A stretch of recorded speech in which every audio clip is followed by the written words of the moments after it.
the honest truth.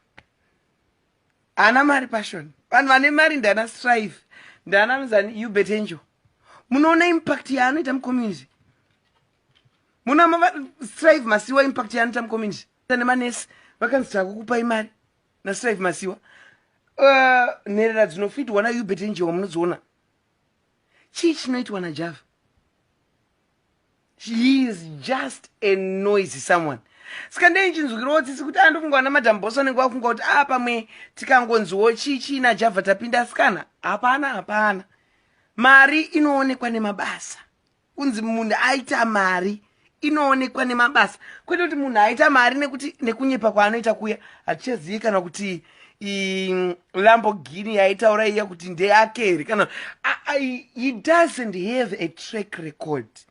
Mukaona munhu anzi aita mari ane track record yekubatsira mukaona mashandiro anoita strive masiwa scholarship ake nyika nenyika he is a philanthropist.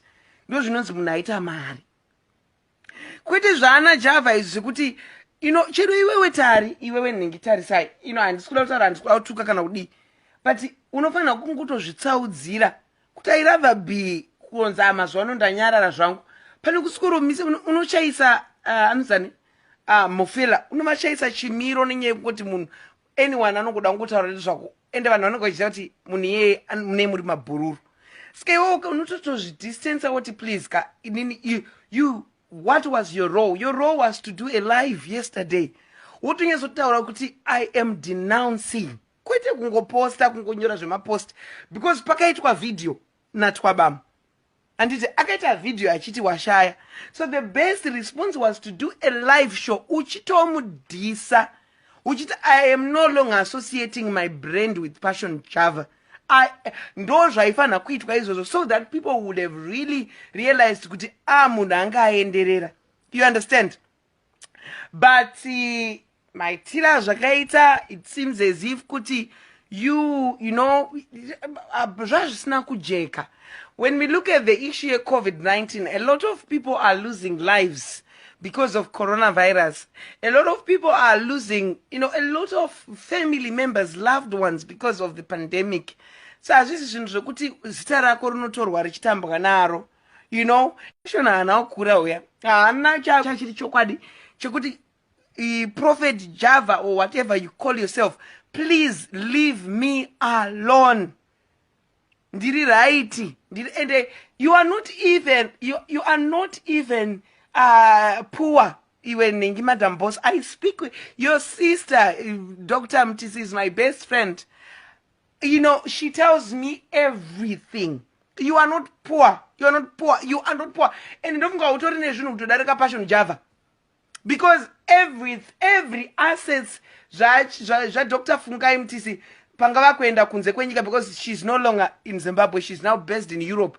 Zvese zvakasirwa Madam Boss. Madam Boss atombinga. Watombinga because Fungai anga ane zvinhu zvakawanda. Fungai anga ane zvinhu zvakawanda. So Madam Boss watombinga. Properties. What mese nemurume wako nangoni. So you need to look onto that. Kuita ngonzwa mention kuita noise by social media doesn't mean money. I've realized that. Unogonaita noise corner to corner kutoshayikana 10 rands inopinda account mako. Asire kuti mari. But kuva brand rekuti pane vanhu vakawanda tichasungeda ndite because I don't benefit anything up from that. Hanzi kuda zviro chichi. Hanzi Madam Boss she's losing a plot. No, hakusi kuti vari kuluza plot vanogoda kungoudzwa chokwadi. Vanenge vachingoti panganaya nemari, panganaya hana mari.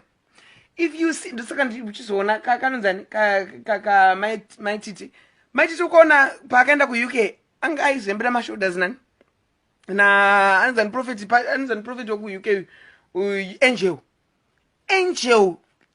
ane mari andikuona maititi kaizembera anenge achiziva kuti ndiri kuzembera pane vanhu vane mari.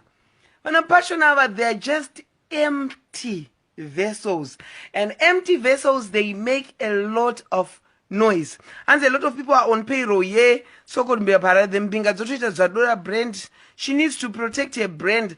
Yeah, handizive pamwe wakapanana mari kana makapanana mari zvino makuita kunge mafenzi enyu ndo mabalance, because chero inini I will secretly move away from your brand, because kana muchitamba nezvinhu zvinenge zvinana covid-19 zvakafanira kuti wakatamba nezvinhu ne-covid-19 kana wakatamba ne-HIV and AIDS uri kutongogedza kundudza kuti takutosuduruka, ini ndozvisudurudza.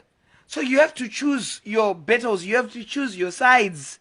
Kungo handina kana wandiri kumbotuka chero yepesho passion java.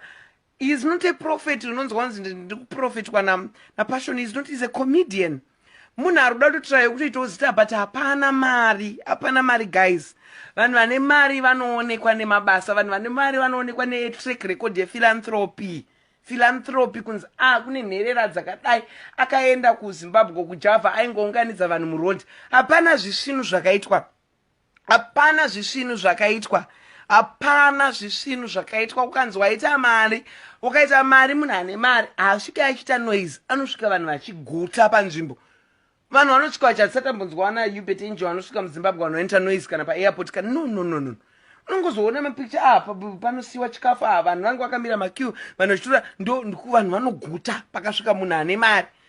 Pakasvika munhu asina mari vanhu vanongoita noise ingori yo hapana. So choose your battles, Madam Boss, and I hope, hopefully manager wako ngoni achanyatso clear out. I didn't buy my statements amakaposta pa my pages even fungai yesterday I was mad, Sawira, that's why I didn't respond to your WhatsApp. I was really mad because zverufa hazvitambwe nazvo. You are so intelligent. You were supposed to tell kuti Tyra ngaite live. Dai akatoita live achitoti bullshit, that was uncalled for. But makaposta kuposta ingori post. Handimaona ndisina kubvisirwa over $50 dzandadedzwa panapa kuti ndiuye uzoita live. Ndandisingambouye because you know kuti ndiri kurarama nesocial media. Ndinenge ndichitodoka percentage kemari so that tione kuti zveshuwa tiri malegend. Ina handichambofe ndakapresa live pasina PayPal. I know people have money. Yes, and it is working. So you have Hans, my queen, my inspiration. So you Zimbabweans, you can speak Swahili words in your language. I can hear you.